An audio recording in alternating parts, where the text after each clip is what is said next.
સન્મિત્ર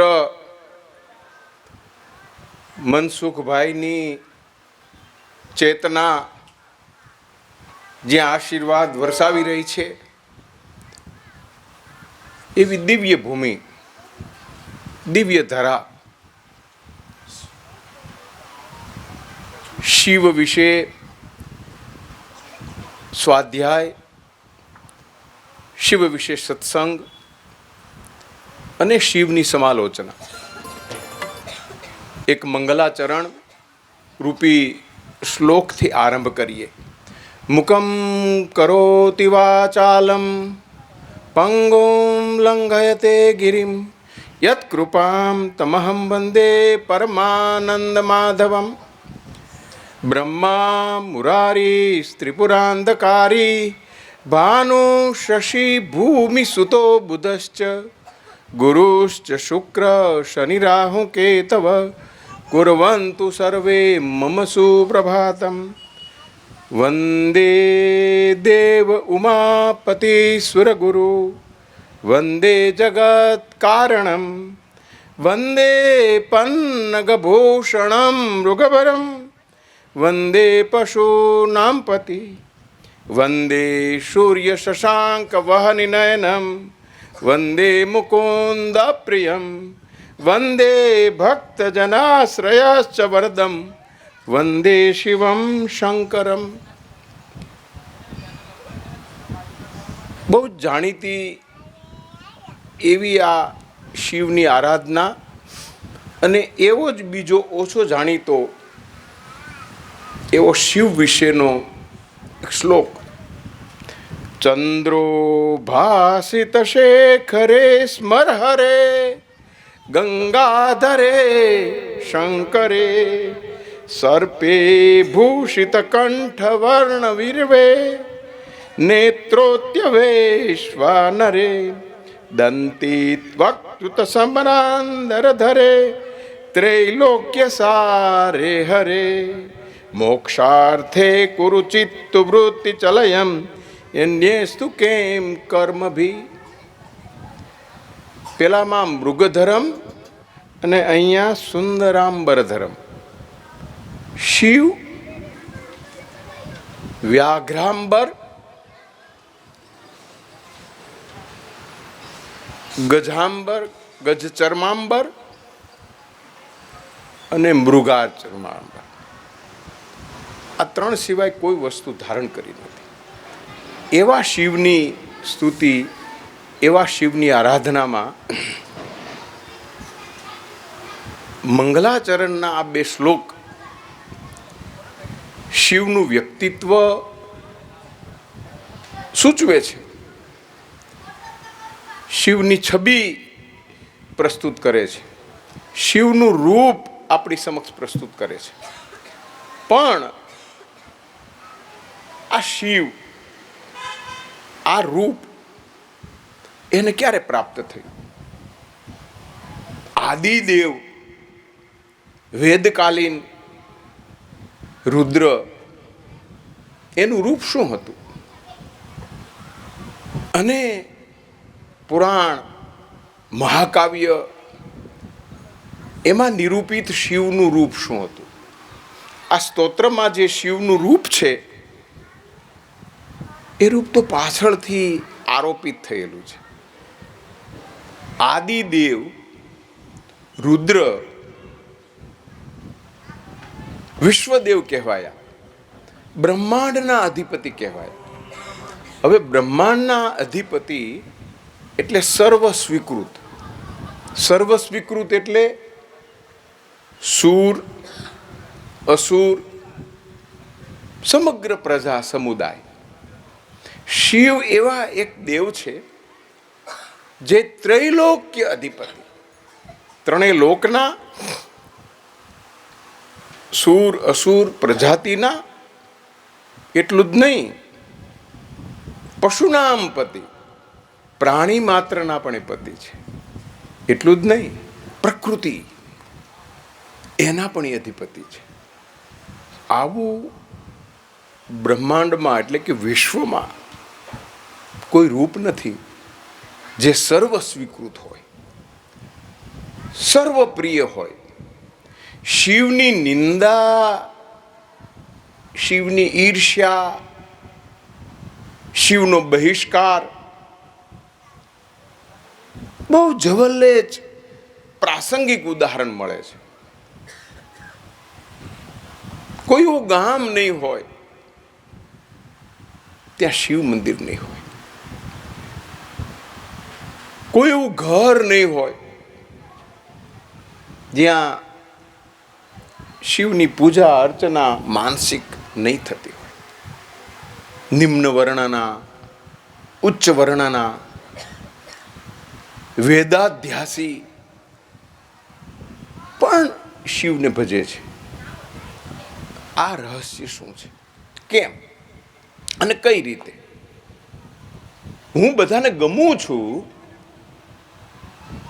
હું બધાને સ્વીકાર્ય છું, એ કેવી રીતે બને? આ તત્વ કોઈની સાથે ગાઢ રીતે સંકળાયું હોય તો એ શિવ તત્વ છે. શિવની જેટલાને શ્રદ્ધાપૂર્વક ઉપાસના કરી એટલે શિવને સીધા જ નથી સ્વીકારી લેતા, પોતાની શ્રદ્ધા એમાં આરોપિત કરે છે. એટલે સર્પ આવ્યો, નાગ લોકોએ એને સ્વીકાર્યા, ભસ્મ. આપણે ત્રિપુણ કરીએ છીએ કેસરનું, પણ એને કેસર વર્જ્ય છે. ભસ્માંગ રાગાય મહેશ્વરાય, એને અનુરાગ છે. ભસ્માંગ રાગાય એમ કહ્યું. કેની ઉપર અનુરાગ છે? કુમકુમ ઉપર નહીં, કેસર ઉપર નહીં, કસ્તુરી ઉપર નહીં. ભસ્મ તો દરિદ્રતાનું પ્રતીક છે. રાખ કોની પાસે ન હોય? રાખ તુચ્છ છે. તો જેને જેને જેને જેને શિવમાં શ્રદ્ધા બેઠી એમાં પોતાની શ્રદ્ધા આરોપિત કરી અને આરોપિત કરેલું રૂપ એણે ભજ્યું. નંદી આવ્યા, કાચબો આવ્યો, ડમરું આવ્યું, ત્રિશૂળ આવ્યું. આદિદેવના રૂપ નથી. આર્ય, અનાર્ય, દ્રવિડ, આ બધી પ્રજા ના એ અધિપતિ બન્યા. પણ એ બીજી પ્રજા જે હતી એણે એની શ્રદ્ધા એમ આરોપિત કરીને એ રૂપને કલ્પ્યું. પણ પ્રસન્નકર બાબત શિવની બાબતમાં એ બની કે શિવના આરોપિત રૂપને આહાર્ય રૂપ કોઈએ ન ગણ્યું, આગંતુક કોઈએ ન ગણ્યું, બધાએ એને સ્વીકારી લીધું. મારી શ્રદ્ધા ડમરૂમાં છે જ નહીં, પણ ડમરૂવાળા શિવને હું વંદન કરું છું. શિવની અખંડ છબી, ખંડિત વર્ગ દ્વારા પ્રાપ્ત થયેલી છબી, અખંડ મંડલાકારમ એમ કહ્યું. આખા બ્રહ્માંડને હું અમુક પ્રકારની મૂર્તિ બનાવું તો વિરોધ કરે કે ના, આ તો અંબાની મૂર્તિ નથી, આ તો ખોટું છે. આધુનિક ચિત્રકારો, આધુનિક છબીકારો, આધુનિક રીતે આ કાર્ટૂન બધા આવે છે તો એ આપણે પૂજામાં નહીં રાખીએ. શંકરનું કાર્ટૂન કે નારદનું કાર્ટૂન હશે, છોકરાઓ જોશે, મજા કરશે. કેમ? અને શિવમાં આરોપિત આ બધું, પેલી છોકરાઓને શ્રદ્ધા છે એટલે એ કૃષ્ણમાં એનું રૂપ એને આપ્યું, પણ એ સ્વીકાર્ય થયું.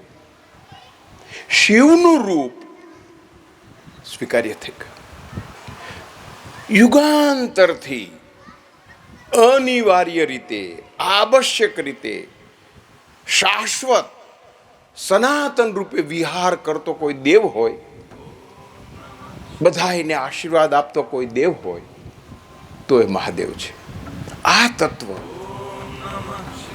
શિવનું આધિભૂત તત્વ છે. અધિ એ ઉપસર્ગ છે, આધિપત્ય આપણે કહીએ છીએ. મુખ્ય. તો શિવનું મુખ્ય રૂપ તો દિગંબર, પછી ગજચર્મ, વ્યાઘ્રચર્મ બેસવા માટે સમાધિમાં બેસે છે ત્યારે વ્યાઘ્ર ચર્મ રાખે છે. એટલે આ છબી બહુ દ્રષ્ટિપૂર્વકની છે. આપણે કયા શિવના રૂપને દર્શન કરીએ છીએ, ભજન કરીએ છીએ? સમાધિમાં બેઠેલા. ગજચર્મ ધારણ કર્યું છે પરણવા ગયા ત્યારે, હાથીનું ચામ. કંઈક વરરાજા થાવ છો, તમારે કંઈક સારા લુગડા પહેરવા છે કે ના, એ કાંઈ મૃગચર્મ છે ને કે ના, એ નહીં, હાથીનું ચામ, ગજચર્મ ધારણ કર્યું છે. મૃગચર્મ પણ એ પ્રસંગોપાત ધારણ કરે છે. પણ વ્યાઘ્રચર્મ આસન અને ઉઠવાનું તો સમાધિ અવસ્થામાં એ બેઠા છે ત્યારે છે. તો આવા દેવાધિદેવ, આવું તત્વ શાશ્વત સનાતન આજ સુધી અત્યારે આ સમયના શિવના રૂપને ભજનારા અને વિશ્વ સમક્ષ મૂકનારા સદગુરુજી જુગ્ગીજી કયું રૂપ મૂક્યું એને? વિશાળ, આમ આંખોમાં ન સમાય એવી મૂર્તિ મૂકી. શિવની મૂર્તિનું પૂજન ક્યાંય જોયું નથી. શિવની મૂર્તિ છે. મેં કેટલાક સ્થાને શિવ પાર્વતીની પ્રતિમા, જેમ રામ સીતાની હોય છે, કૃષ્ણ રાધાની હોય છે, એમ જોઈ છે. કેટલાક મંદિરમાં સ્થાપિત પ્રતિમા હોય, એની પૂજા પણ સો પ્રકારે થતી હોય અને વસ્ત્ર પણ ધારણ અલંકાર કરાવાતા હોય. જેમ કૃષ્ણની, રામની છબી હોય છે એ રીતે કેટલાક સ્થાને મૂકી છે. એના વિધિ વિધાન પણ છે, લિંગ પુરાણમાં આપ્યા પણ છે. પણ એ સ્થાપિત મૂર્તિનું વિધાન, સ્થાપિત મૂર્તિનું પૂજન, સ્થાપિત મૂર્તિનું અર્ચન દરેક સ્થાપિત પ્રતિમાનું હોય છે એ રીતે ઘણું કપરું છે. એ તો જેની પાસે બધી સુવિધા હોય, ચારેય પ્રહરની, સવારની, રાત્રિની, દુપહરની, સંધ્યાની 4 પ્રહર હોય છે. બીજા બધામાં તો 3 પ્રહર.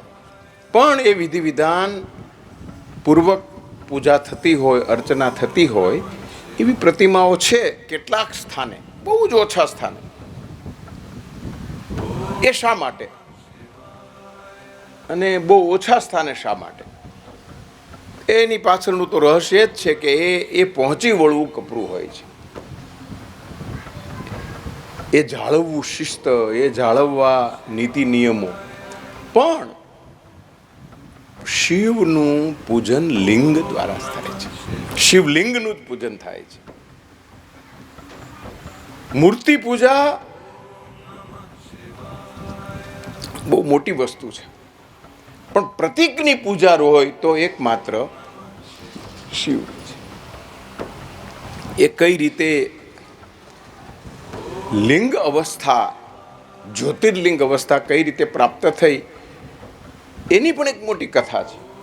પણ મૂળ મહત્વના આરંભની વાતમાં સનાતન સમયથી, શાશ્વત સમયથી, સૃષ્ટિના આરંભ કાળથી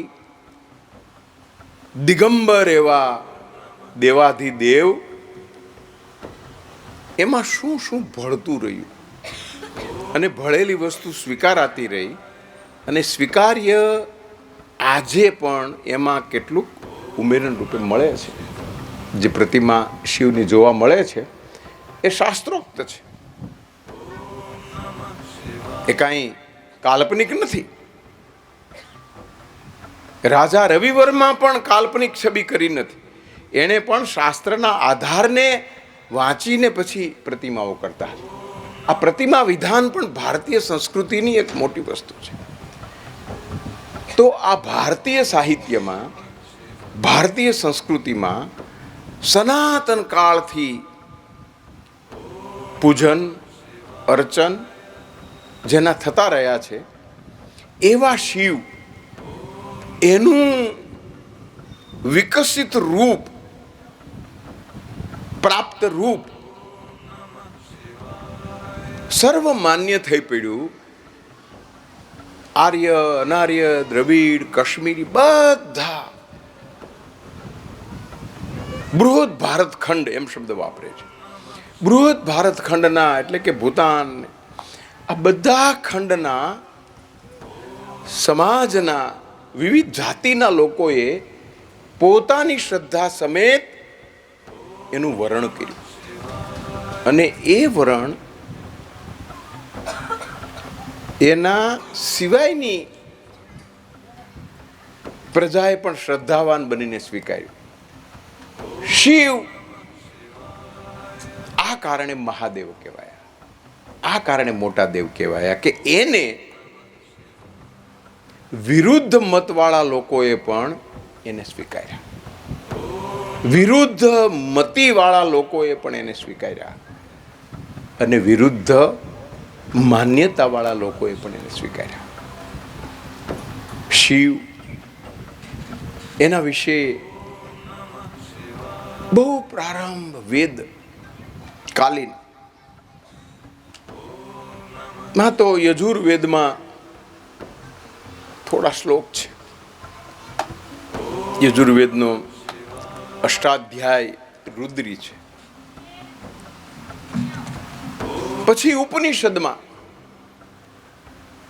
એ સ્વરૂપ વધારે સંસ્કાર આવ્યું, વધારે વિસ્તૃત થયું. એટલું જ નહીં, એના વિશેષ ગુણો એમાં આરોપ્યા એમ નહીં, એની પ્રતીતિ થઈ, અનુભૂતિથી એટલે મૂક્યા.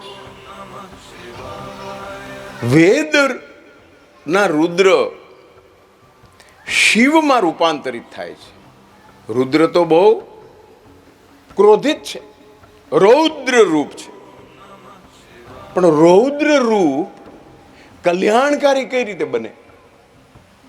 એ આખો કાળ, ઉપનિષદ કાળ, સંહિતા કાળ, સ્તોત્ર કાળ, પુરાણ કાળ અને પછી સાહિત્ય કાળ, મહાકાવ્ય બધા કાલિદાસ આદિ રહે છે.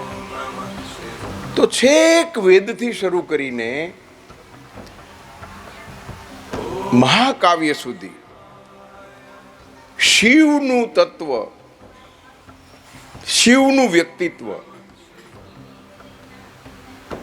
શિવનું રૂપ આલેખાયેલું છે. કોઈ એવો ગ્રંથ નથી ભારતીય સાહિત્યનો કે જેમાં શિવ ગેરહાજર હોય. આટલી બધી જેની મહત્તા, આટલો બધો જેનો પ્રભાવ, આટલો બધો જેનો વૈભવ, એનું રહસ્ય શું, એની પાછળના સ્વાધ્યાય નિષ્ઠ બિંદુઓ કયા કયા વેદમાં, ઉપનિષદમાં, સંહિતાઓમાં, પુરાણોમાં અને સાહિત્ય ગ્રંથોમાં, સ્તોત્રોમાં શિવ ઉપસ્થિત છે. શિવ નિરૂપણ પામ્યા છે, શિવનું આલેખન થયું છે, પણ એ આલેખન પુનરાવર્તન નથી. આ વસ્તુ મહત્વની છે. પુનરાવર્તન નથી એટલે કે શિવની પ્રતિમા, શિવની પ્રતિભા ખંડ ખંડ ખંડ રૂપે વ્યાવર્તક છે, ફેલાયેલી છે. એમાંથી શિવનું અખંડ રૂપ, એમાંથી શિવનું અખંડ ચિત્ર આપણે મેળવવું છે. શિવ પુરાણ એ માન્ય પુરાણ છે. ઘણા બધા મંત્રો, ઘણા બધા પ્રસંગો અને ઘણી બધી ઘટનાઓ આવરી લઈને એ પુરાણની રચના થઈ છે.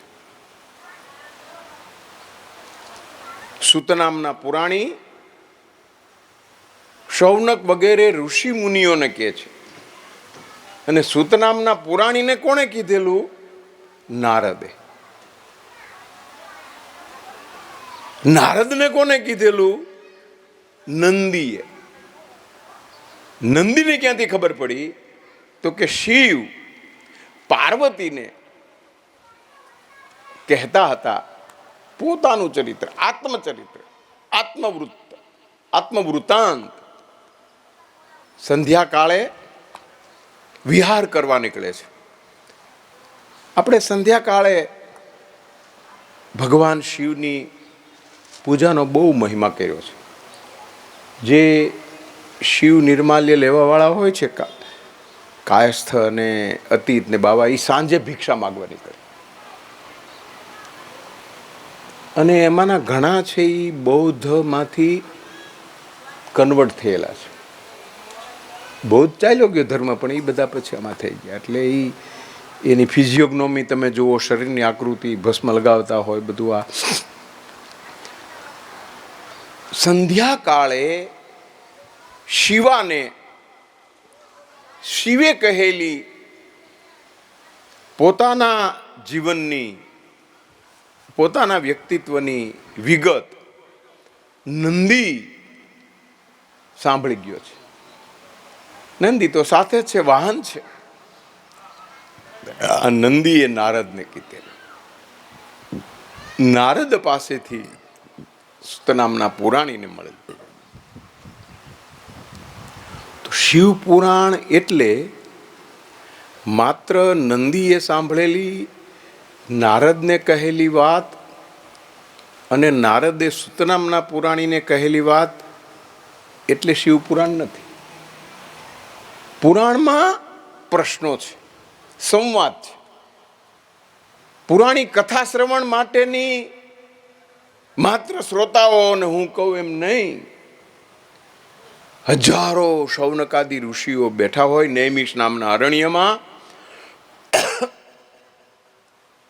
તમે કલ્પના કરો, જ્યાં હજારો ઋષિ મુનિઓ એકત્ર થઈ શકતા હશે, એ કેવું સ્થાન હશે, કેવી વ્યવસ્થા તંત્ર હશે, કેવો આમ ઢાળવાળી ભૂમિ છે નૈમિષારણ્ય. જ્યાં ઋષિ સ્વાધ્યાય થતો ત્યાં વૃક્ષાના છાયા છે, ઢાળ છે, બેઠા હોય. જૈનોની આગમની ચર્ચા મહાવીરે કરીને બધાએ સાંભળીને એ શ્રુત પરંપરામાં ચાલીને પછી લિખિત થઈ. એવી જ રીતે બૌદ્ધ ગાથાઓ, જાતકો પછી ગ્રંથસ્થ થતી. એમ પણ પુરાણોનું છે. જો આગમને અને જાતકને માન્યતા આપતા હોઈએ તો પુરાણોને કેમ માન્યતા નથી અપાતી? કેમ ઈ કાલ્પનિક છે એમ કહેવાય છે? કેમ ઈ ઊભી કરેલી બાબતો છે એમ કહેવાય છે?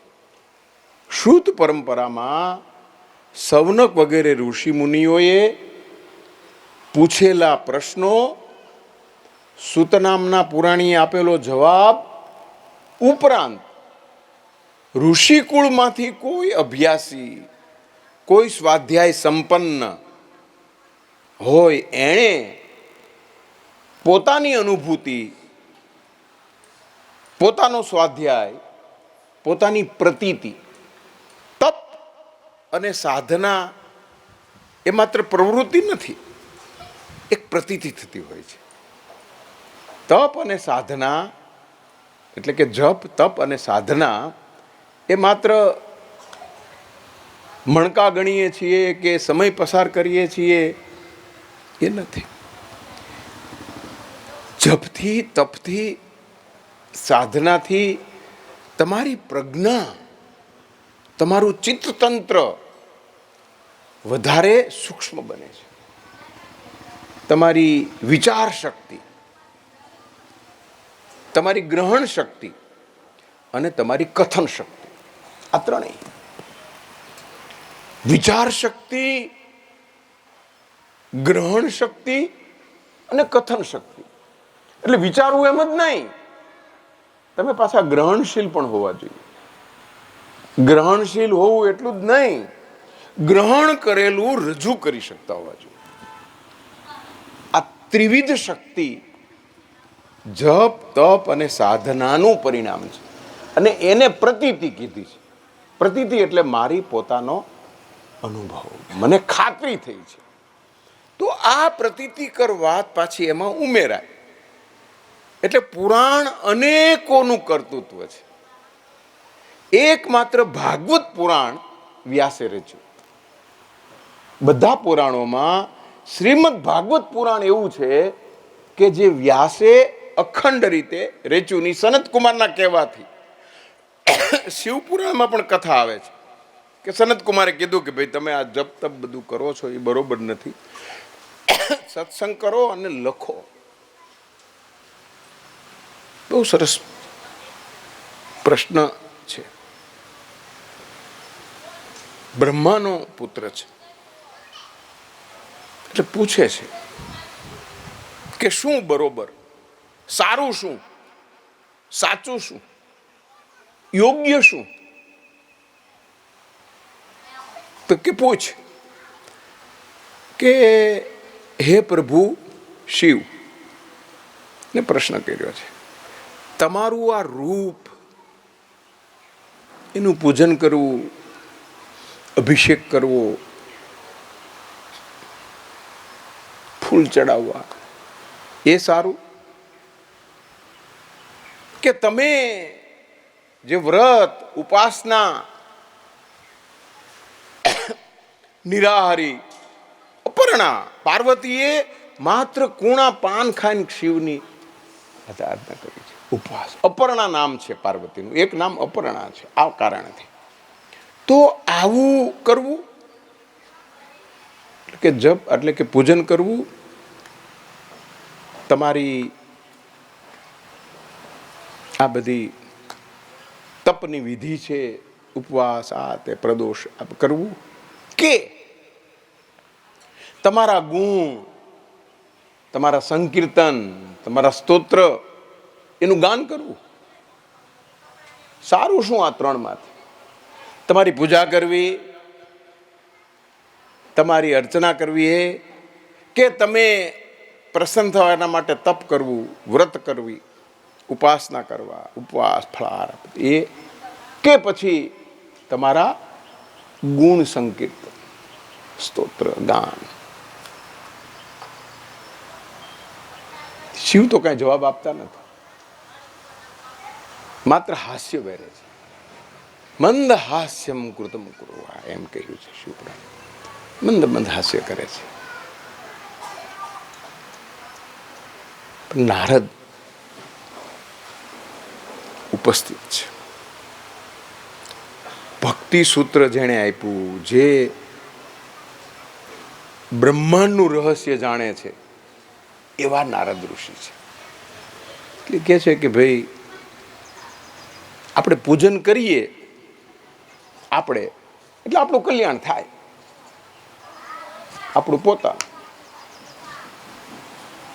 તપ કરીએ, વ્રત કરીએ, ઉપવાસ કરીએ તોય આપણું કલ્યાણ થાય.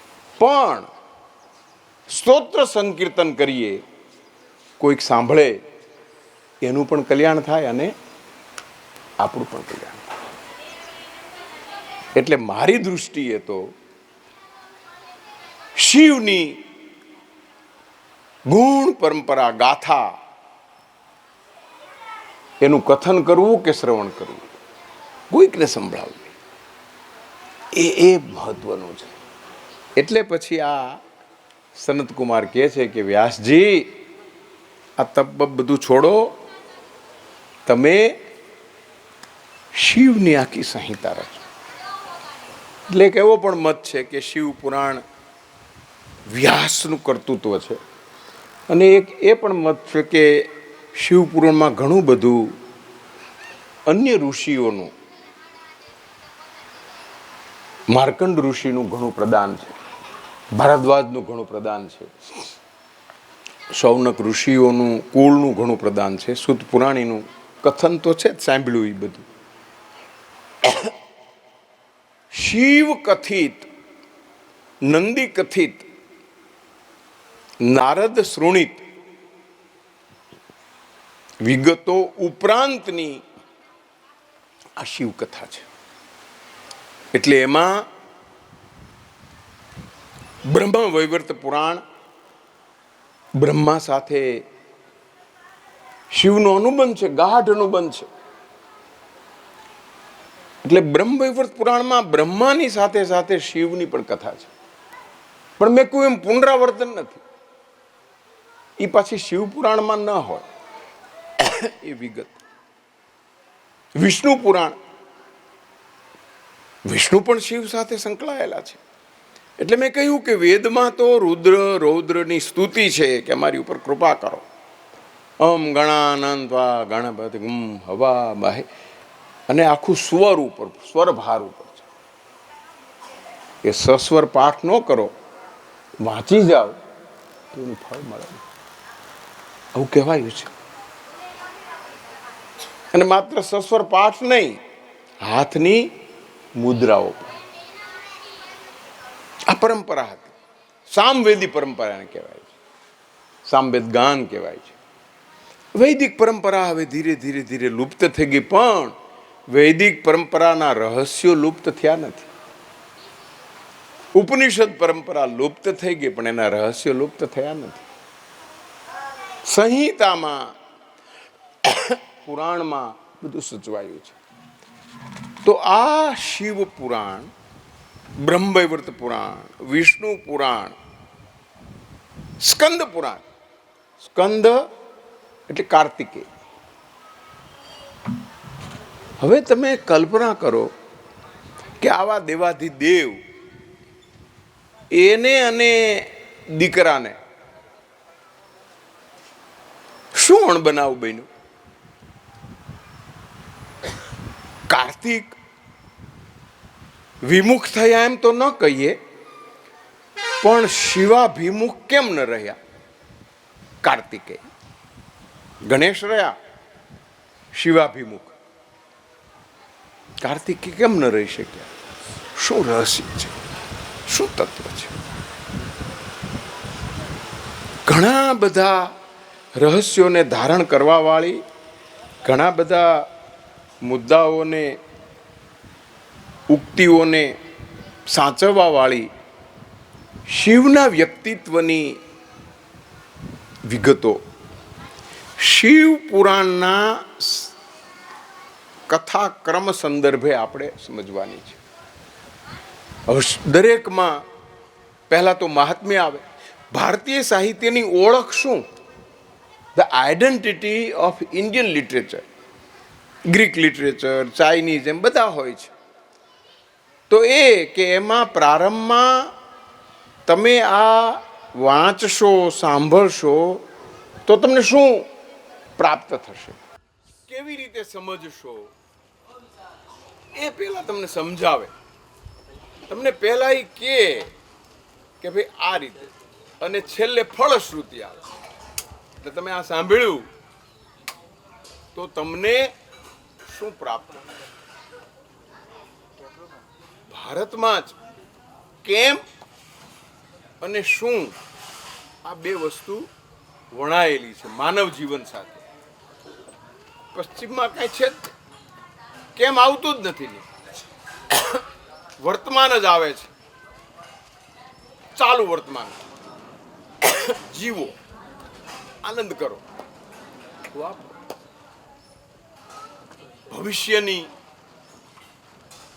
કોઈ વાત નથી, પ્રાપ્તિની પણ કોઈ વાત નથી. તો આ પરિસ્થિતિમાં શિવ પુરાણની અંદર મહાત્મ્ય,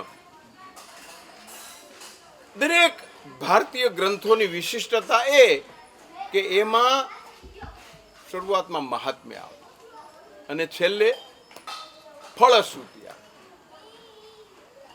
સાંભળવાથી તમે શું પ્રાપ્ત કરશો, સાંભળવાથી તમે શું મેળવશો, એ ફળશ્રુતિ આવે. તો અહીંયા પણ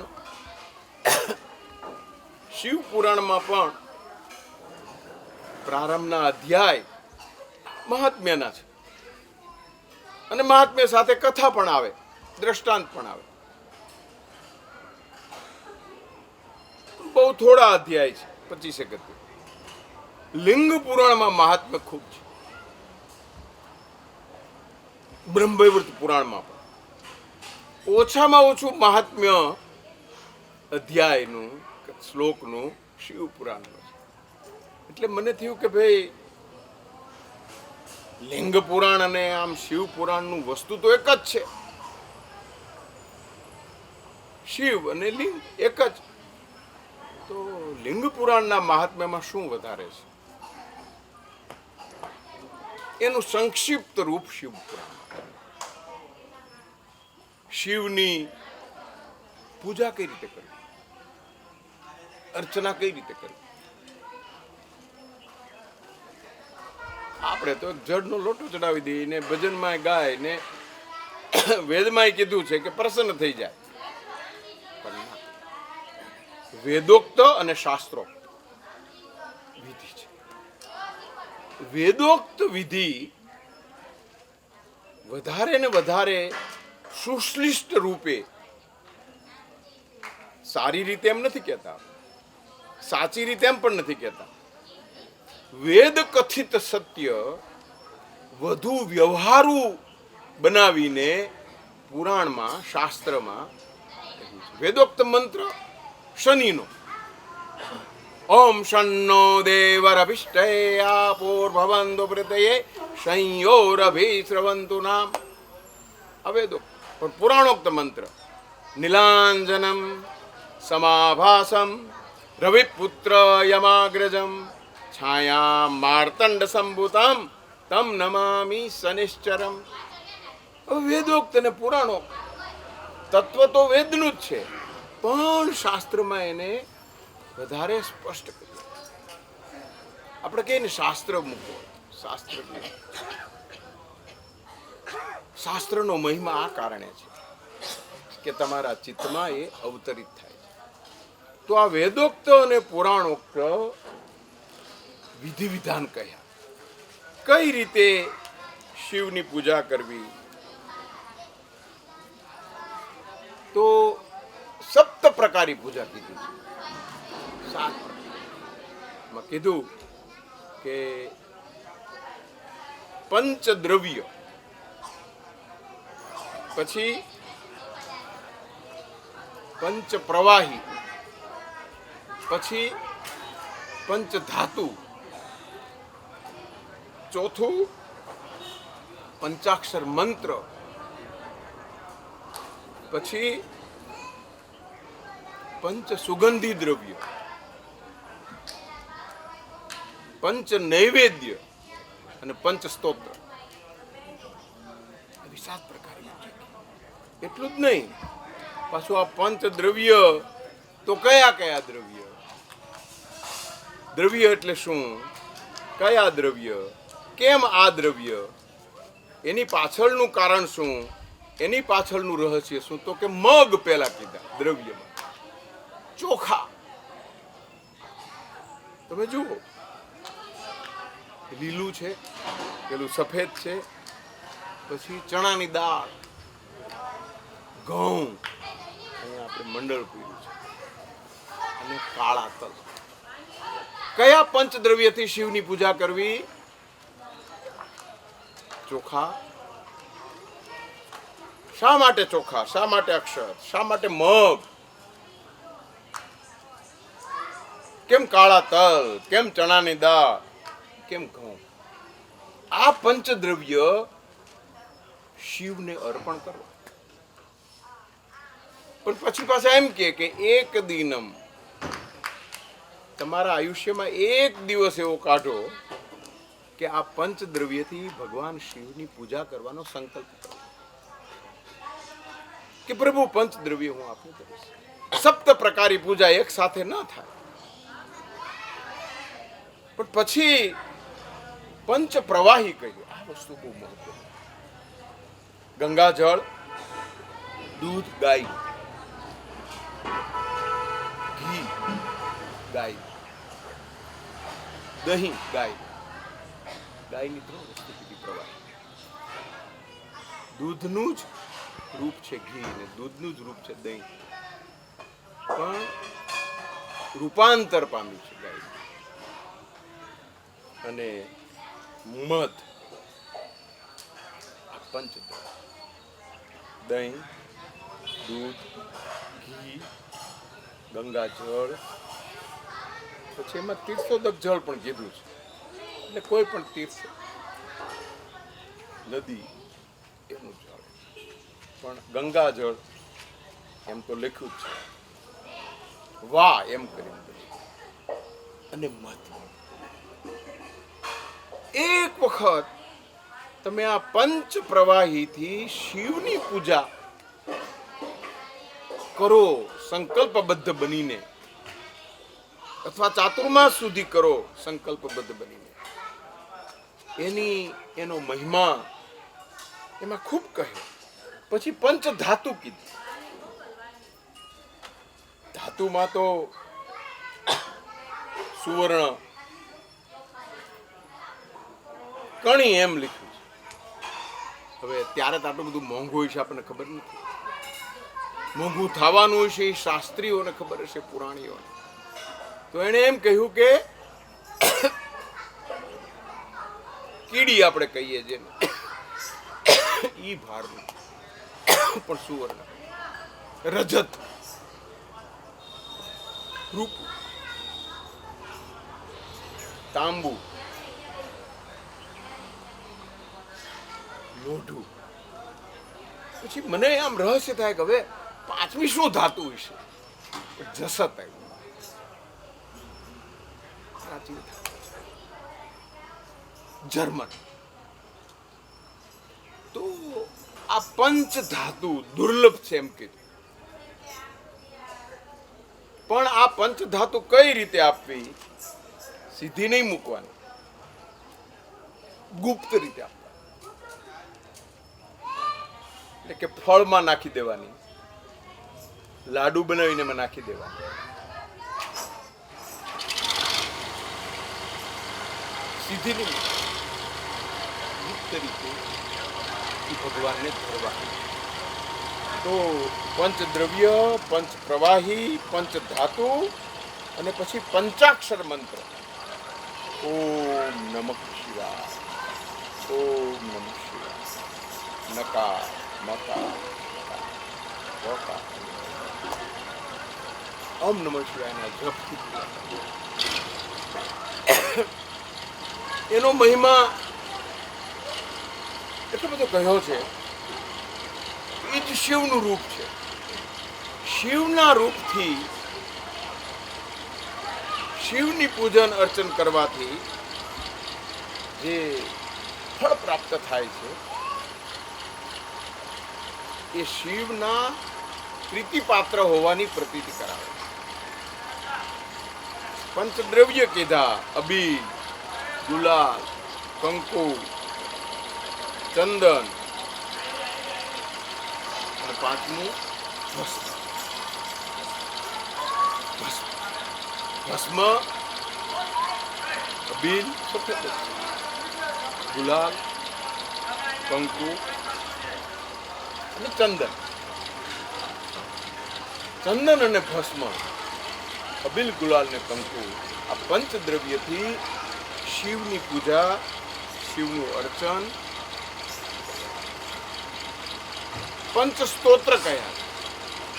5 સ્તોત્ર શિવને ખૂબ પ્રિય છે. એક તો કહ્યું છે પ્રાતસ્મરણ સ્તોત્ર.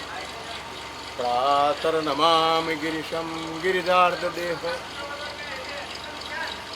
પ્રાતસ્મરામિ ભવભીતિહરમ સુરેશમ.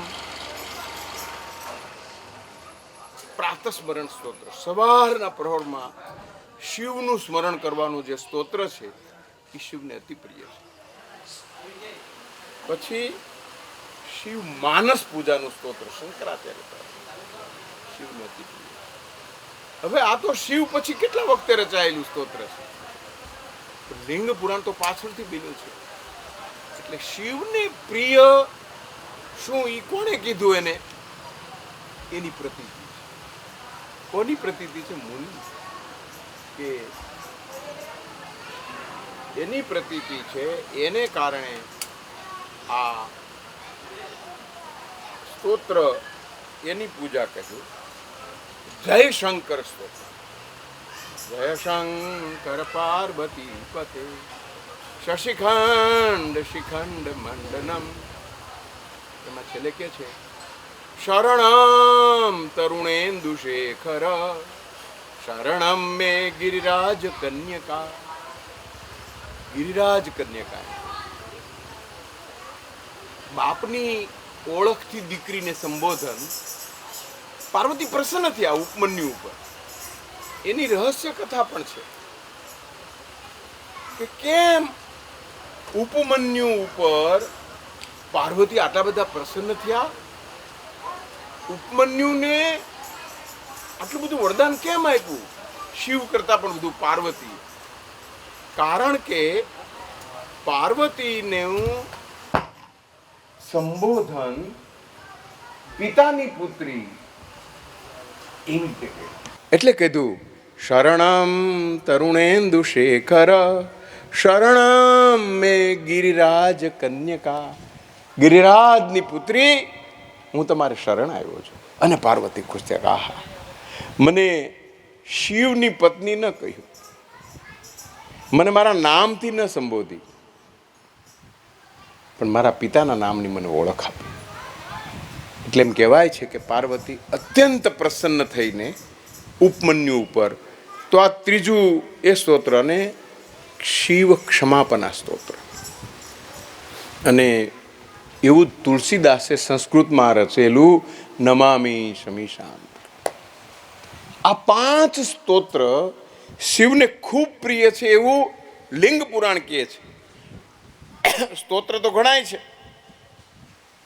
સૌથી વધારે સ્તોત્ર કોઈના હોય તો કૃષ્ણના નથી, શક્તિનાય નથી, વિષ્ણુનાય ઓછા છે. સૌથી વધારે સ્તુતિ અને સ્તોત્ર શિવના છે. અને આ લોકમાં શિવને વધુમાં વધુ ભજનારા અને શિવ જેની ઉપર વધુમાં વધુ પ્રસન્ન થયા હોય એવું કોઈ હોય તો અસુર છે. હવે અસુર કાંઈ ખરાબ નહોતા, વિદ્યાવાન હતા. રાવણ આ બધા કાંઈ પણ આસુરી વૃત્તિ ધરાવતા હતા. એની વૃત્તિ આસુરી હતી. અને આસુરી વૃત્તિને કારણે એ અસુર કહેવાયા. પણ એનું તપ, એનું માં શબ્દ વાપર્યો છે દત્ત ચિત્ત. એમ ચિત્ત દઈને બધું જ ભૂલીને સમર્પિત થઈને તપ કર્યું હોય તો દેવતાઓએ નથી કર્યું. દેવતાઓ તો મુશ્કેલીમાં મુકાયા ત્યારે શિવને પ્રાર્થના કરી છે, ઉપાસના કરી છે, રજૂઆત કરી છે. અને આ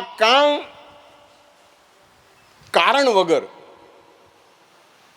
શિવનું તપ કરે છે, શિવની ઉપાસના કરે છે અસુરો.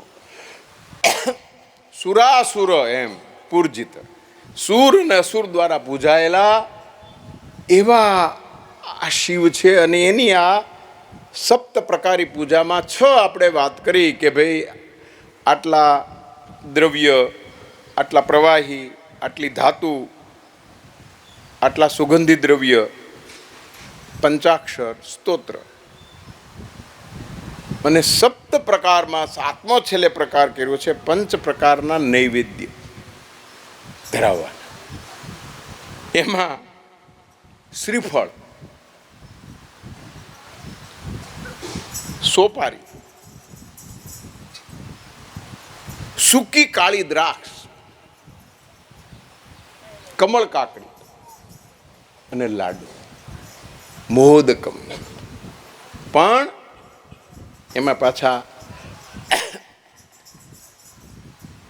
એની રેસીપી પણ આપે છે. પાછા કેવા લાડુ? ઘઉંનું ચૂર્ણ, ગાયનું ઘી, સૂકા મેવા, તો આ બધા દ્રવ્યથી મિશ્રિત જાયફળ, ખસખસ એવા લાડુ નું નૈવેદ્ય ભગવાનને ધરવું. સપ્ત પ્રકારી પૂજા, સપ્ત પ્રકારી પૂજાના પણ પાંચ મુદ્દાઓ શિવના મહાત્મ્ય સંદર્ભે એમાં કહેવાય. પણ પૂજન કરતી વખતે યજમાને એટલે કે શિવ પૂજન વખતે આ બધું તો બરોબર, પણ પુરુષ અને સ્ત્રી કોઈએ પણ એવું નથી કીધું પુરુષે જ ભસ્મ ધારણ કરવી, ભસ્મ પણ ભસ્મ ના સ્થાન કીધા પાછા. આ પુરાણની મોટામાં મોટી વિશિષ્ટતા આ છે કે એમાં ઝીણામાં ઝીણી વિગત છે. એમ કીધું ભસ્મથી કરવું, એટલે પછી પાછા સૌનક ઋષિઓ પૂછે કઈ રીતે ધારણ કરવી, ભસ્મ ધારણ કરવી એટલે કઈ રીતે ધારણ કરવી, કોણે ધારણ કરવી? એટલે આબાલ વૃદ્ધ, નર છે નારી,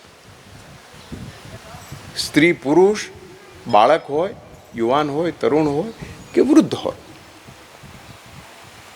પછી પાછા પૂછે કે 11 કયા સ્થાને ક્યાં ધારણ કરવી? કે 11 સ્થળે, કપાળ, બાહુ, કોણી, કાંડો, 3, 4, ગળામાં 5, કેડ ઉપર. પણ પછી કીધું નેત્ર ઉપર. આમ 11 સ્થાને, છાતીએ, કેડે. પણ પછી કે આ તો બધું બરોબર, અંગ ન્યાસ, પણ પાપણ ઉપર શા માટે? આંખ બંધ કરીને પાપણ ઉપર લગાવવાનું કેમ? ભસ્મ ધારણ ઉપર 6 અધ્યાય. કેવી રીતે, કયા મંત્રથી, કઈ ભસ્મ, યજ્ઞ, યજ્ઞ પણ કયો? લઘુ રુદ્ર. એટલી બધી સૂક્ષ્મથી સૂક્ષ્મ સલિલસ્ય મધ્ય એમ કીધું છે. તો આવી વિગતો મહાત્મ્યની અંદર શિવનું પૂજન, શિવનું અર્ચન, શું ધારણ કરવું, એટલે પછી પૂછે છે કે આમ કેમ? સરસ જવાબ આપે છે કે તમે ભગવાનની પ્રાર્થના કરો એટલે તમે આંખો મીચી જાઓ અને શિવ તમારી ઉપર પ્રસન્ન થાય અને તમારી સામું જુએ તો તમારા નિમિલિત નેત્ર, એમ શબ્દ વાપર્યો, આંખો બંધ નથી કરી દેવાની, નાકની દાંડી દેખાય એ રીતે આંખ એવી રીતે રાખવાની. ધ્યાનનો સિદ્ધાંત નહીં, એની પદ્ધતિ બતાવી. નિમિલિત નયને નાસિકાગ્રચિત, નાસિકાનો અગ્ર ભાગ દેખાય એવી રીતે ત્યાં ધ્યાન ધરીને નિમિલિત નેત્રે એનું પૂજન કરો. ત્યારે શિવ તમારી ઉપર પ્રસન્ન થાય. અને શિવને પ્રિયમાં પ્રિય શું છે? ભસ્મ છે. એ ભસ્મ તમારી આંખ ઉપર જોવે એટલે તમારી ઉપર આશીર્વાદ વરસે. અહીંયા દેખાય કંઠમાં તો બરોબર છે, પણ બંધ આંખે પણ તમારા પાંપણ ઉપર ભસ્મ જોઈને વિશેષ અનુરાગી તમારા ઉપર બને. ભસ્મ ધારણ, ભસ્મનો મહિમા, ભસ્મનો લેપ, એના ફળાદેશ પણ ખૂબ કહ્યા છે. શિવ પૂજનમાં સવિશેષ મહત્વ લિંગ પુરાણમાં અને શિવના મૂર્તિના લેપનમાં પણ ભસ્મનો જ કહ્યો છે. એને કેસર, કસ્તુરી, અત્તર, સુગંધી દ્રવ્યોની આવશ્યકતા નથી. ચિતા, ભસ્મા, લેપ સ્ત્રગપીને કરી મૂકે. આ જે આખી શિવના મહિમાની, શિવના તત્વની, શિવના તંત્રની, શિવના મંત્રની જે વિગતો કહેવાની, એ વિગતો આર્ય, અનાર્ય, દ્રાવિડ, કાશ્મીરી, બૃહદ ભરતખંડમાં પછી તો આ બધા દેશ જુદા પડતા ગયા છે. ભરતખંડ જે મૂળ હતો છૂટા પડતા ગયા, પણ આપણને એમ લાગે કે આ તો પુરાણની વાત છે ને આટલો મોટો ભારત દેશ ને આમ તેમ ને એનો આધાર તો આ પુરાણો જ છે આમ તો. પણ પશ્ચિમના વિદ્વાનોએ પણ આની સ્વીકૃતિ એના અભ્યાસમાં કરી છે. એના માટે એ શબ્દ વાપરે છે પાન ઇન્ડિયન કન્ટ્રીઝ. ભારત સાથે મૂળભૂત રીતે જોડાયેલા એવા રાષ્ટ્રો, બર્મા અને જાવા અને સુમાત્રા, નેપાળ, ભૂતાન, આ બધા ભારતના ઉપખંડો હતા. ગાંધાર. આજે આપણાથી વિચલિત છે, પણ ત્યાં શિવ પૂજાય છે. કંબોડિયા હોય કે કોઈ પણ રાષ્ટ્ર, તો શિવની આટલી મહત્તા, આટલી સ્વીકૃતિ, આટલા વિગતપૂર્વકના આલેખનો, આટલો એને શ્રદ્ધાળુ ધરાવતો આટલો મોટો ગણ સમૂહ, છતાં શિવ વિશે અલ્પખ્યાતમ જ્ઞાનમ ચ પ્રજ્ઞા એમ કહ્યું.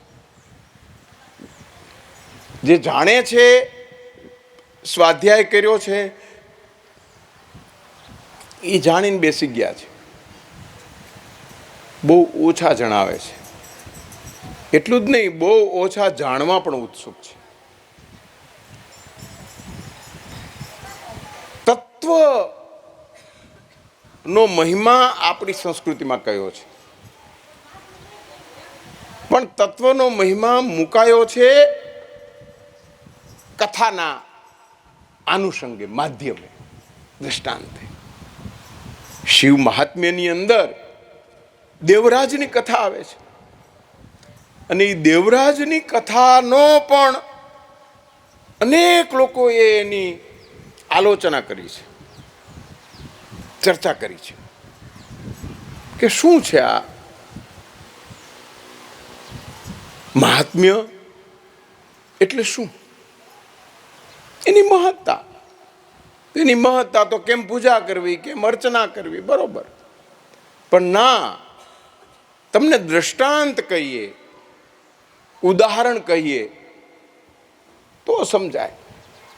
એટલે આ દેવરાજની કથા દ્રષ્ટાંત રૂપે કીધી છે સુતાનામના પુરાણીએ, અને સાંભળી લીધી સૌને કે એટલું પૂરતું નથી.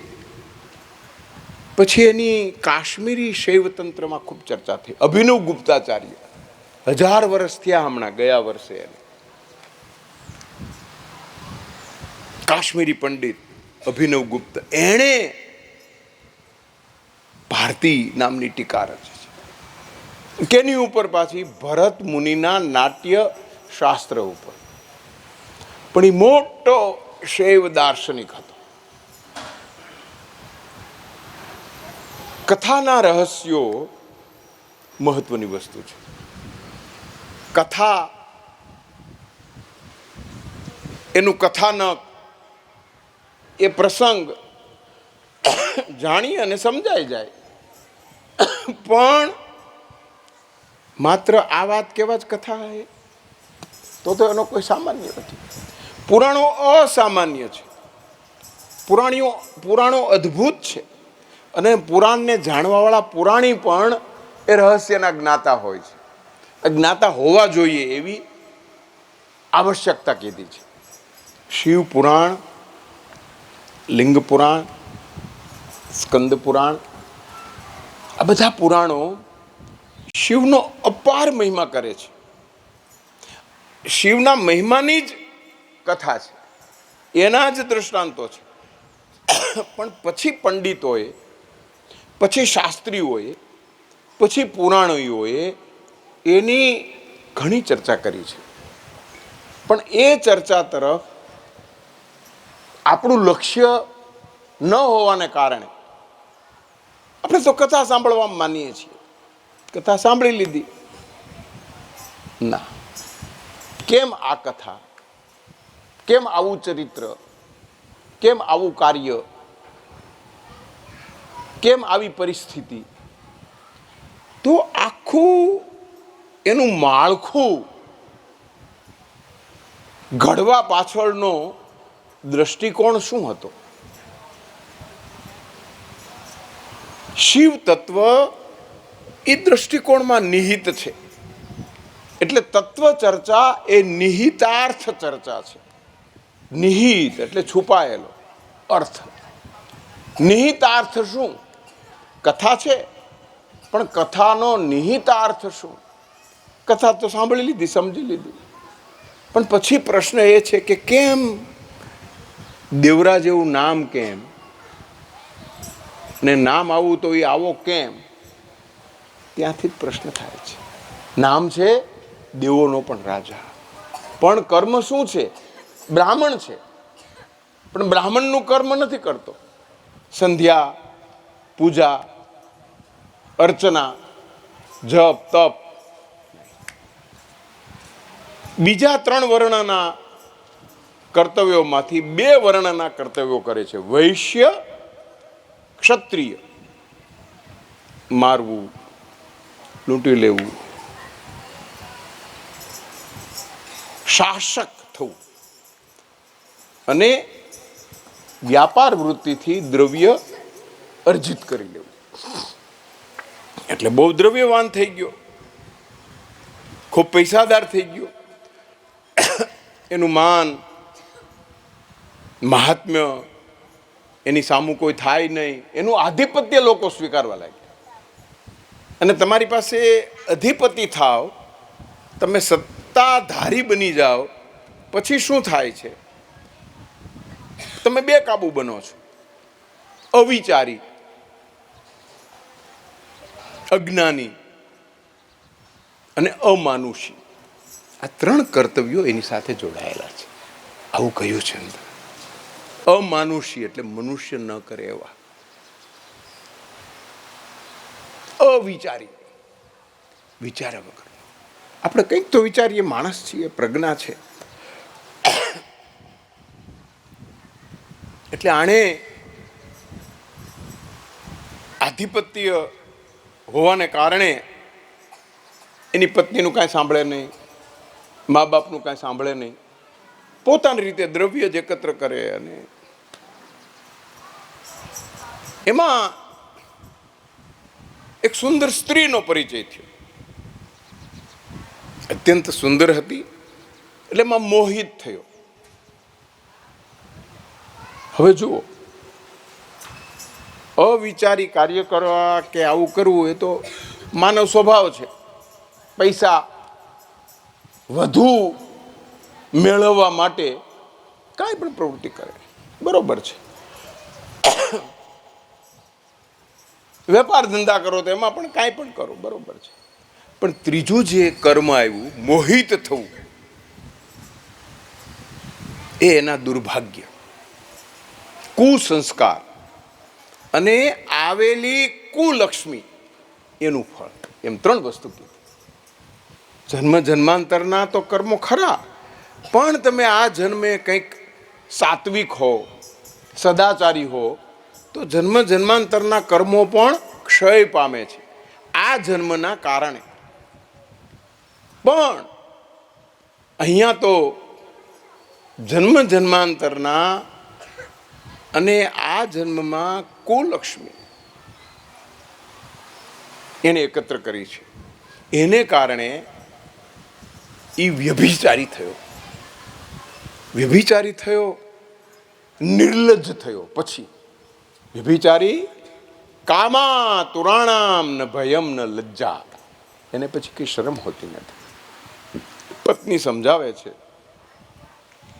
તમે આ ક્ષાત્રવટ દાખીને બધા બાજો બરોબર છે, વૈશ્યવૃત્તિ દાખીને વેપાર કરો ને પૈસા લ્યો બરોબર છે, પણ આ ક્યાં કર્યું?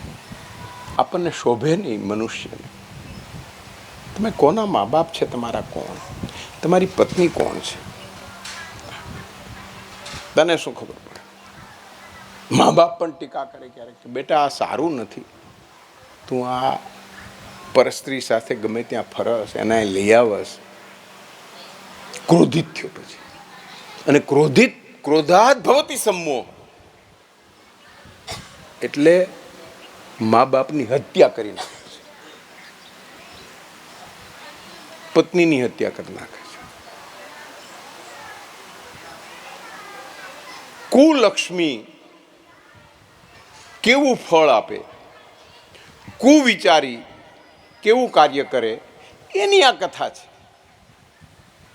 પણ ભાગ્ય યોગ્ય કરીને એ બધું દ્રવ્ય અને બધું હતું એ મેળવવું ને સુખ ભોગવવાની ઈચ્છા હતી જે સ્ત્રી સાથે, એ જ બધું લઈને એટલે આ નિર્ધન થઈ ગયો.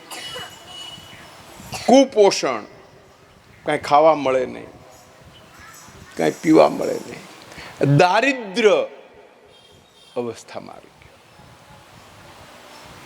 ક્યાંક જાઓ, આ ગામમાં તો હવે મારે આવું દરિદ્ર અવસ્થામાં રહેવાય નહીં, ક્યાંક ચાલ્યો જાઓ એમ વિચારીને ગૃહ ત્યાગ, ગ્રામ ત્યાગ, કુટુંબ ત્યાગ, બધાનો ત્યાગ કરીને ગૃહ, જે ઘરનું, ઘરમાં કોઈ હતું નહીં, એ ત્યાગ કરીને નીકળી ગયો. અશક્ત છે, ખાવા મળ્યું નથી.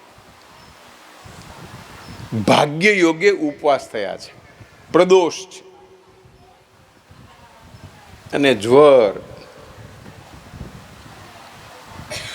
ઘણું બધું એમાં તો કહ્યું છે. પછી એને ડાયરિયા થઈ જાય, વોમિટિંગ થાય.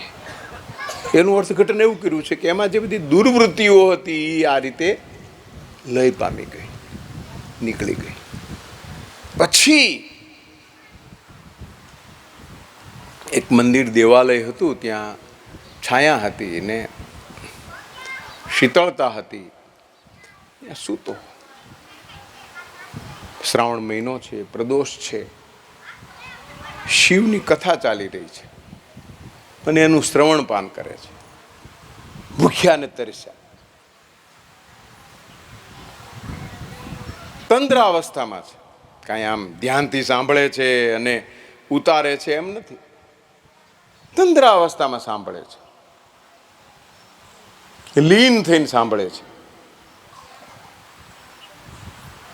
ક્ષીણ કાયા થઈ ગઈ છે ને સાંભળે છે.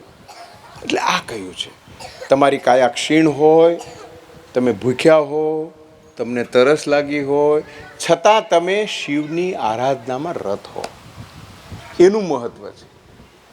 તમે બરોબરનું ફરાળ કરી, ભાંગ પી, શિવરાત્રિ પછી કરો, મહત્વ. ભૌતિક સંપત્તિ, ભૌતિક સુખના તો એ વિરોધી છે. અને આ કારણે કથા શ્રવણ કરતા કરતા જ એમાં બહુ મોટું રહસ્ય એક છેલ્લું એ કીધું છે કે સત્સંગીઓ સજ્જનોની વચ્ચે દેહ ત્યાગ થયો. આનું મહત્વ છે. સદભી સંગ, સજ્જનોની સંગત જન્મ જન્માંતરના સંચિત પુણ્ય કર્મને કારણે થાય છે. એ કાંઈક પુણ્ય બચ્યા હતા કે એ સજ્જનોની સંગાતે કથા શ્રવણ પણ કરી બેઠો.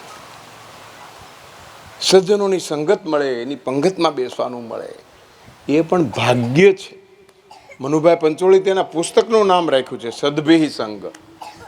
મારા કોઈક એવા પુણ્ય કર્મ હતા કે મને આવા સજ્જનોની સોબત થઈ, સંગત થઈ. એનું બહુ મહત્વ છે. શિવ પુરાણ એક કથા દ્વારા 18 વસ્તુનો તત્વબોધ આપણને કરાવે છે. કથા નથી, કથા બોધ દ્વારા આ તત્વબોધ કરાવે છે કે મનુષ્ય એટલે સવારમાં ઉઠે, સ્નાન કરે, પૂજા કરે, ઉપવાસ એકટાણા કરે, એ મનુષ્ય ના. મનુષ્ય એટલે દોષોનો ભંડાર, દુર્ગુણોનો ભંડાર. મનુષ્યની ઓળખ જ એ છે. મનુષ્યની ખબર જ, પરિચય છે કે આવો હોય. સજ્જન તો બહુ ઓછા હોય છે. સદગુણ, સદાચાર એ વ્યાપક નથી, આંશિક છે. આપણા વ્યક્તિત્વમાં પણ થોડોક સદાચાર છે, બાકી તો દુરાચારી પણ અસંપ્રજ્ઞાતપણે પણ આપણે પ્રગટાવતા હોઈએ છીએ. ટ્રેનમાં આવતો હતો તો થોડાક મિત્રો હતા, તો એ આમ આમ કરીને મચ્છરને, એટલે મેં ટોક્યા તો નહીં, પણ કીધું કે શું કરી નાખવાના હતા, બહુ તો રોગ થાય તો એની દવાઓ મળે છે, પણ આની હત્યા કરી નાખો છો, આ કઈ રીત છે? You are Baniya from Gujarat. મેં ના હું વાણિયો નથી, ગુજરાતનો નથી, પણ આ જીવ હિંસા એ આપણી સંસ્કૃતિ નથી, ન જોઈ શકીએ આપણે. પણ એ તો પારાવાર બધે છે. ઉદયને મારવાની દવાઓ જેને શોધી હશે, કેટલી ઉદયની હત્યા થાય છે. પણ એ મનુષ્ય છે. તો દેવરાજ શિવ પુરાણની દ્રષ્ટાંત કથા નથી, પણ વ્યાપક જન સમુદાયનું એક રૂપ છે. એટલે સજ્જનોની વચ્ચે સૂતા સૂતા બેસતોય નથી, બિચારો બેસી શકે એવી સ્થિતિ નથી. નિર્માલ્ય નિર્વીર્યમ ચ એમ કહ્યું છે. એવી રીતે એ નિર્માલ્ય નિર્વીર્યમ ચ એવા એના વિશેષણો કીધા છે. કેવો? તો કે માતૃ પિતૃ વધુ હંતા, માતાને, પિતાને અને વધુ એટલે પત્નીને હત્યા કરવા વાળો. વેશ્યાગામી ચ મદ્યપ, મદ્યપાન કરવા વાળો, સુરાપાન કરવા વાળો. પરસ્ત્રીગામી. દેવરાજો દ્વિજસ્તત્ર, બ્રાહ્મણ હતો, દેવરાજ નામ હતું, પણ એના કર્મ કુકર્મ હતા. તો પછી છેલ્લી પંક્તિમાં કહ્યું, ગત્વા મુક્તો ભવત ક્ષણાત. આવો દુરાચારી, કુવિચારી, આખી જિંદગી જેણે સદકાર્ય જ કર્યું નથી, માતૃ હત્યારો છે, પિતૃ હત્યા કરી છે, પત્નીની હત્યા કરી છે, એવો દુરાચારી પણ મદ્યપાન કરનારો પણ એક ક્ષણની અંદર શિવાલયે સત્સંગીઓ વચ્ચે અને શિવકથાનું શ્રવણ, અને ચોથું મહત્વનું તત્વ અનશનમ, ખાધા પીધા વગર. આનું બહુ મહત્વ છે. ચતુર્વર્ગ કહ્યું, 4 પ્રકારના પુણ્ય કાર્યો એનાથી સહજ રીતે થઈ ગયા. એને સંકલ્પ નહોતો કર્યો કે હું ખાધા પીધા વગર કથા સાંભળીશ, એવો સંકલ્પ, પણ પરિસ્થિતિ જેવી ઊભી થઈ કે એને કાંઈ ખાવા પર મળ્યું નહીં. અને પ્રદોષ, આગલા દિવસે પ્રદોષ, એટલે તમારે પારણા કરવાના હોય ત્યારે પણ તમે અનશન કહો, એનું બહુ મહત્વ છે. પ્રદોષ પછી આ ન તકે. તો આવા વ્યક્તિત્વને આ 4 કારણે શિવલોક પ્રાપ્ત થયો. મૃત્યુ પામ્યો એટલે યમ આવ્યા હથિયાર લઈને, એટલે શિવના ગણ ત્યાં આવી ગયા, અમારે લઈ જવાનો. ક્યાંથી તમે? આ તો આવો હતો. હા, પણ એ અહીંયા જ્યાં મૃત્યુ થયું, શિવનું સ્તવન સાંભળતા સાંભળતા, શિવનો મહિમા ગાતા ગાતા એણે દેહ છોડ્યો છે. તમે એના અધિકારી નથી. એને શિવલોકમાં અમે લઈ જઈશું. શિવપુરાણ આવું તાત્વિક શૈવના અર્થને સંઘરીને ગોપિત રાખીને બેઠું છે. મહિમા ગોપનનો છે, મહિમા અવ્યક્ત થવાનો છે. તમે કયો નહીં, એનો મહિમા છે, મૌનનો મહિમા છે. તો આવા અર્થ, આવા પૂજન અર્ચન, વિધિ વિધાનના રહસ્યો અને એને કારણે શિવ તત્વના સૂક્ષ્મ બિંદુઓ, નિહિતાર્થ બોધ મેળવવાનું, એ સત્સંગ, એની સમાલોચના, આ બધાને અનુસંગે ક્રમ તો શિવપુરાણની કથાનો જ રાખીશું. મહાત્મ્ય તો એના 5 અધ્યાય છે. પણ બીજી જગ્યાએ શિવનો મહિમા કેવી રીતે ગાયો છે, કેવી રીતે થયો છે, એને ઉમેરીને એકત્ર કરીને આપણે આ શિવ તત્વ, શિવતંત્ર, તંત્ર એટલે એનું માળખું, એની પદ્ધતિ, એનું રૂપ અને એના મંત્રો, એનો સત્સંગ, એનો વિમર્શ શિવ પુરાણના ક્રમે. પણ સાથે સાથે આ વાત સ્કંદ પુરાણમાં કઈ રીતે આવી છે, લિંગ પુરાણમાં કઈ રીતે આવી છે, એને પાછા મેળવતા જઈને ખૂબ સ્વાધ્યાય કરીને, અંથન કરીને. શિવ મહાત્મા તો પ્રથમ દિવસે કથાના પ્રથમ સત્રમાં જ પૂરું થઈ જાય. પણ મેં જે આખા 14 સત્રના વિભાગ પાડ્યા, એમાં બીજા સત્રમાં પણ થોડું શિવ મહાત્મ્ય અને પછી વિદ્યેશ્વર સંહિતા લીધી. વિદ્યેશ્વર એટલે શું? જે સંહિતાઓ છે 7, એના ખંડ છે. સૌથી મોટી સંહિતા રુદ્ર સંહિતા છે. 200થી વધુ એના અધ્યાય છે રુદ્ર સંહિતા. બીજા 200 જેટલા બીજી 6 સંહિતા.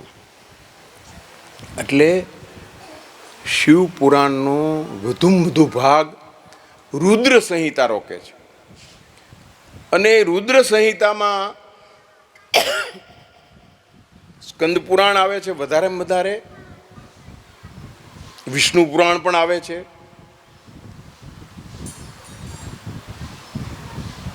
ઉપનિષદ અને સંહિતાની પણ ઘણી બધી કથાઓ આવે છે.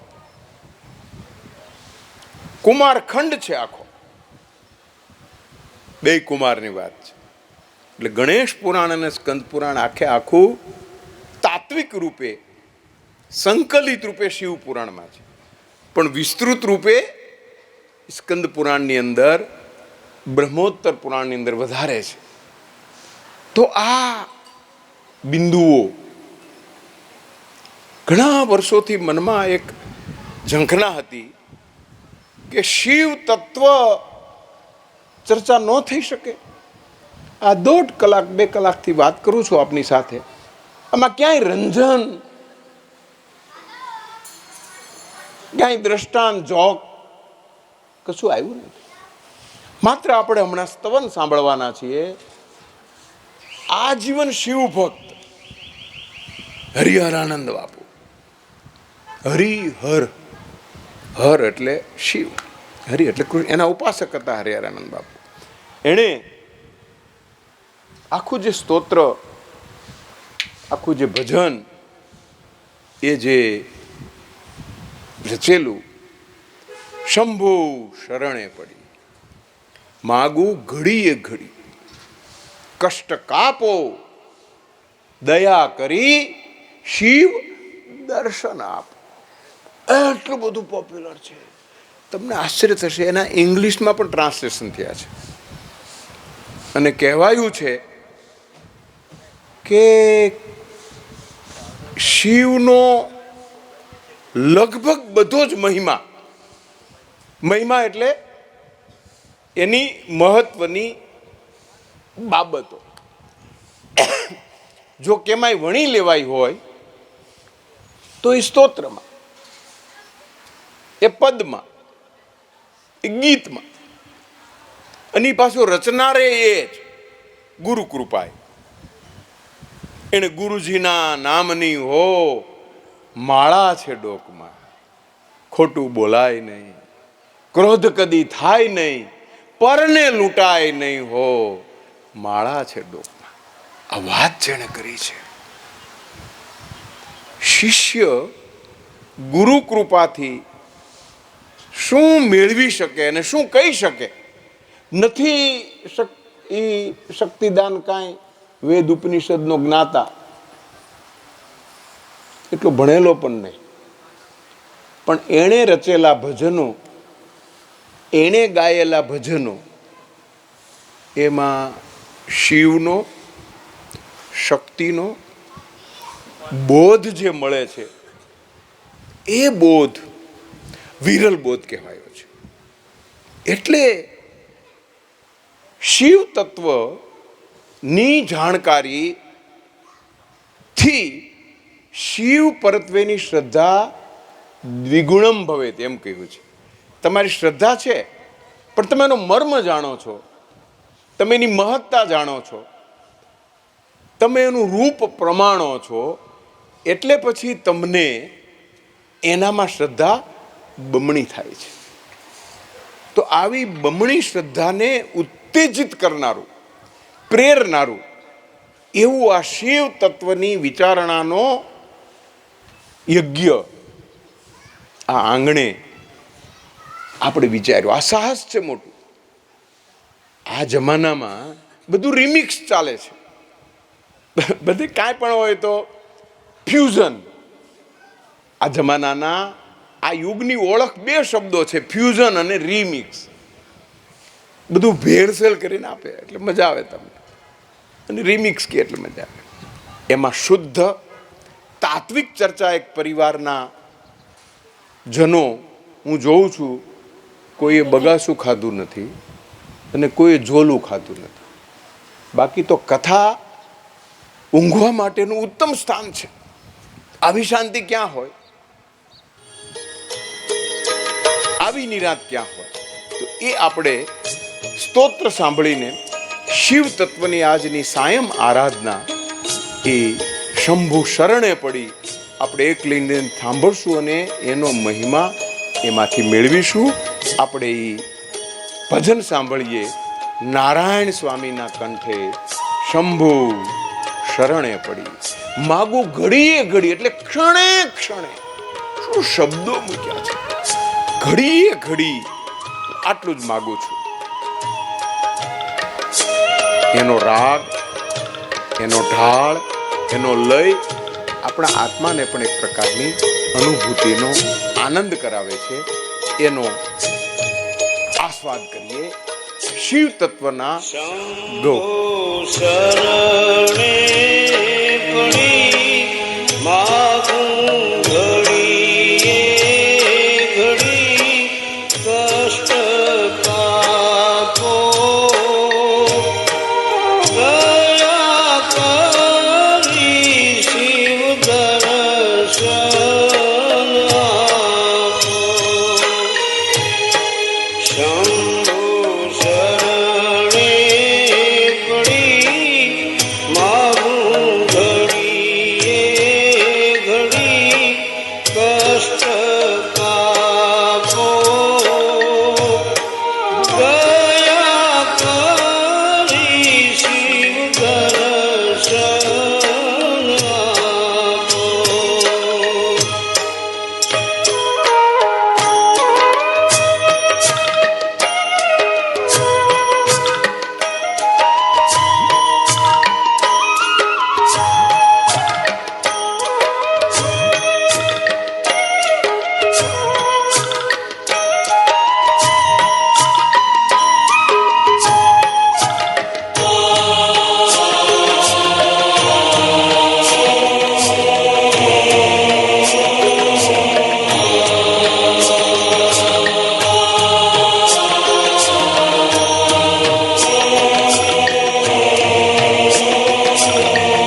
સંગે રાખો સદા ભૂત ટોળી, અંગે ભસ્મ સ્મશાનની ચોળી,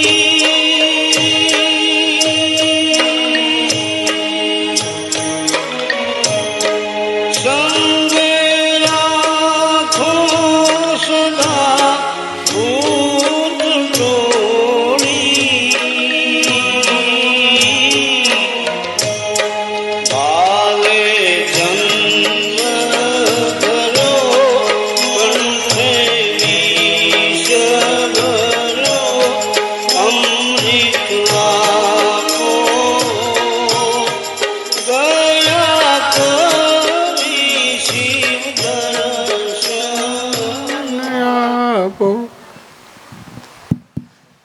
एक घड़ी आदि घड़ी आदि में सुनियाद, तुलसी संगत साधिके कटे कोटि अपराध। આજે મહિમા અંતર્ગત શિવનું વ્યાપક રૂપ, વૈશ્વિક રૂપ, સર્વ સ્વીકૃત રૂપ સહસ્ત્રાબ્દીઓથી કેવી રીતે વિકાસ પામતું પામતું કઈ કક્ષાએ પહોંચ્યું એની મહિમાવંતી વાત કાશ્મીરી શૈવ દર્શન, દાક્ષિણત્વ શિવ દર્શન અને અન્ય પુરાણોને આધારે છે। પછી એનું પૂજન અર્ચન, એની વિધિ વિધાન શાસ્ત્રોક્ત, વેદોક્ત નહીં શાસ્ત્રોક્ત પુરાણોક્ત એની ચર્ચા કરી અને શિવ મહાત્મ્ય એની સાથે જોડાયેલી એક કથાનો તત્વબોધ શું છે, અર્થબોધ એમાં સમાવિષ્ટ શું છે, સમાહિત શું છે, આવી રહસ્યાત્મક ગૂઢ જ્ઞાનાત્મક વિગતો આપની સમક્ષ પ્રસ્તુત કરી। આવતીકાલે સવારમાં શિવ મહાત્મ્યની થોડી વિગતો અને બીજા સત્રમાં વિદ્યેશ્વર સંહિતા એનું અર્થઘટન, એનું વિવરણ અને એની સમજણ આપણે સમજીશું। આજના સાયંકાળે આટલો સત્સંગ આપ સૌ સમક્ષ આટલી પ્રસન્નતાના વાતાવરણમાં આવી આનંદદાયી સ્થિતિમાં થઈ શક્યો એ હું કોઈક પૂર્વજન્મની ઉપલબ્ધિ ગણું છું। સાયમ આરતીમાં આપણે જોડાશું અને શિવની આરાધના કરશું। ઓમ હરયે નમઃ, ઓમ હરયે નમઃ, ઓમ હરયે નમઃ। નમઃ પાર્વતી પતે હર હર મહાદેવ હર। જય દેવ જય શિવ જુગ સ્વામી, પ્રભુ જય શિવ જુગ સ્વામી। સમરો દ્વાદશ લિંગમ સમરો દ્વાદશ લિંગ સેવું શિષ નામી। ઓમ હર હર હર મહાદેવ પ્રથમ સુરટી સોમનાથ નિત્ય દર્શન દેજો, શિવ નિત્ય દર્શન દેજો। જોઈ જોઈ અધિક પ્રકાશ, જોઈ જોઈ અધિક પ્રકાશ, મલકેશ્વર બીજા। હરિ ઓમ હર હર હર મહાદેવ। ત્રીજા શિવ કેદાર ગંગોત્રી ગાજે, શિવ ગંગોત્રી ગાજે। ચોથા શિવ ઓમકાર, ચોથા શિવ ઓમકાર રેવા તટરાજે। હરિ ઓમ હર હર હર મહાદેવ।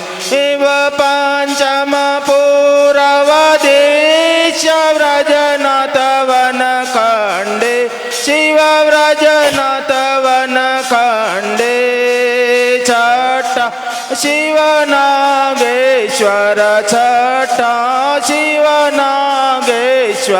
ध्यान धरो दंडे हरि ओम हर हर हर महादेव सप्तम दीन दयाल विश्वेश्वर काशी शिव विश्वेश्वर काशी अष्टम महाकालेश्वर अष्टम महाकालेश्वर उज्जैन नावासी हरि ओम हर हर हर महादेव नवमा भोला भीमनाथ भक्ति अविचलयापो शिव भक्ति अविचलयापो दसमा शिव रामेश्वर दसमा शिव रामेश्वर सेतु बंद स्थाप्यो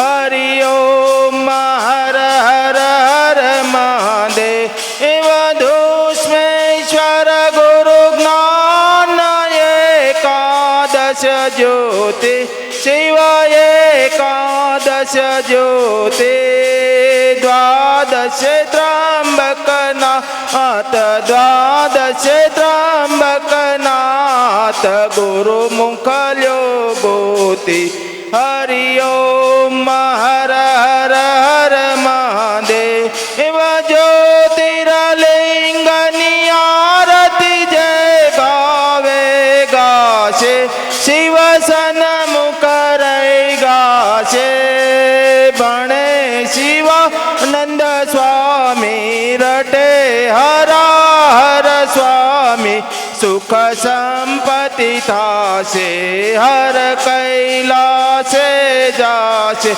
भोळो भवना दुख हरसे सोमनाथ सुख करसे हरि ओम हर हर हर महादेव कर्पूर गौरम करुणावतारम संसार सारम भुजगेन्द्रारम सदा वसंतम हृदयारविन्दे भवं भवानी सहितं नमामि मंगलम भगवान शंभो मंगलम वृषभध्वज मंगलम पार्वतीनाथ मंगलाय तनोहर सर्वमंगल मांगल्ये शिवे सर्वार्थसाधिके शरणे त्र्यंबके गौरी नारायणी नमोस्तुते नारायणी नमोस्तुते जले शीतलीकरणं यानि कानि च पापानि जन्मान्तरकृतानि वे तानि सर्वाणि नश्यन्तु प्रदक्षिणां पदे पदे पुष्पे हि देवाभिवन्दनं देवाभिवन्दनम् ઉપરથી ફૂલ ઉતારી ભગવાનને ચડાઈ આપો પુષ્પે હિ દેવાભિવંદનમ દેવાભિવંદનમ ડાબા હાથમાં આરતીની થાળી રાખવાની જમણા હાથથી આરતી આપવાની હસ્તયો હો દેવાભિવંદનમ દેવાભિવંદનમ ચતુર્દિશાયામ પ્રદર્શિયેત આરતીની થાળી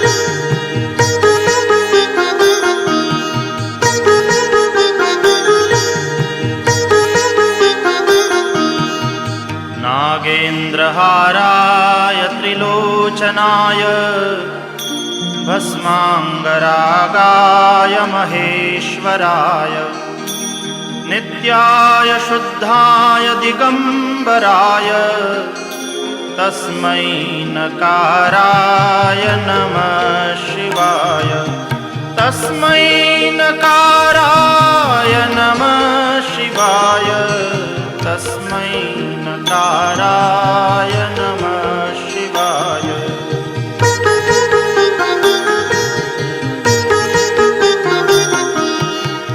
मन्दाकिनी सलिलचन्दनचर्चिताय नन्दीश्वर प्रमथनाथ महेश्वराय मन्दारपुष्प बहुपुष्पसुपूजिताय तस्मै मकाराय नमः शिवाय तस्मै मकाराय नमः शिवाय तस्मै मकाराय नमः शिवाय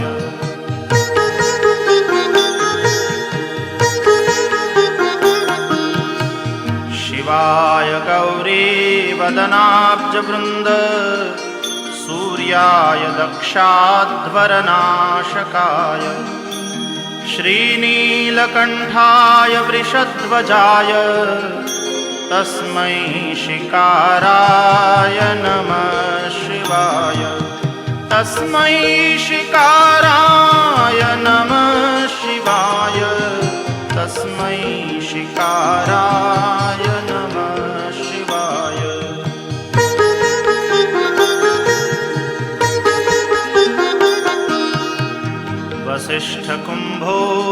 वसिष्ठकुम्भोद्भवगौतमार्य मुनीन्द्रदेवार्चितशेखराय चन्द्रार्कवैश्वानरलोचनाय तस्मै वकाराय नमः